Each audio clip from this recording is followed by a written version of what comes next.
નમસ્કાર મિત્રો, હું છું એડવોકેટ હિમાંશુ મકવાણા. મિત્રો, તમે અમારી ચેનલની અંદર નવા હો તો ચેનલ સબસ્ક્રાઇબ કરશો, જેથી કરીને કાયદાને લગતા આવનારા વિડીયો આપ સુધી પહોંચી. મિત્રો, પીછો કરવો.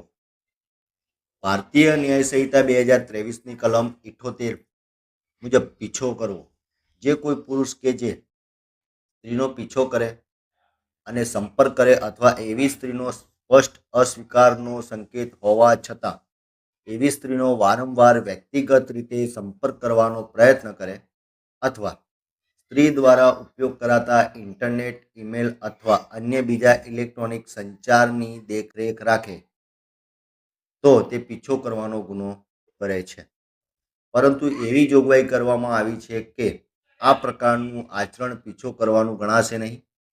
જો કોઈ વ્યક્તિ સાબિત કરે કે એક ગુનો અટકાવવા અથવા તપાસના હેતુસર અને રાજ્ય દ્વારા પીછો કરનાર આરોપી વ્યક્તિને ગુના અટકાવવાની અને તપાસની જવાબદારી સોંપવામાં આવી હતી, તેથી પીછો કરવામાં આવ્યો હતો, અથવા કોઈ કાયદા હેઠળ અથવા કોઈ વ્યક્તિ દ્વારા કોઈ કાયદા હેઠળ કોઈ શરત અથવા જરૂરિયાતનું પાલન કરવા પીછો કરવામાં આવ્યો હતો, અથવા કોઈ ચોક્કસ સંજોગોમાં આવું આચરણ વ્યાજબી અને યોગ્ય હતું. 2.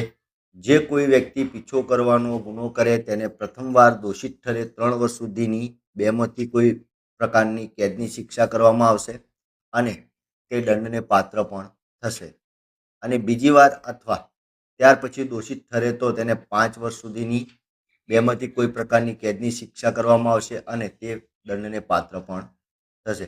તો મિત્રો, ભારતીય ન્યાય સંહિતા 2023ની કલમ 78 મુજબ તમે કોઈ સ્ત્રીનો તેની મરજી વિરુદ્ધ કે તેનો સ્પષ્ટ અસ્વીકાર હોવા છતાં તમે તેનો વારંવાર પીછો કરો છો, તો તમારી પર આ ગુનો સાબિત થયેથી તમને 3 વર્ષ સુધીની સજા, અને આવો ગુનો તમે બીજી વાર કરો છો તો તમને 5 વર્ષ સુધીની સજા અને દંડ પણ થઈ શકે છે.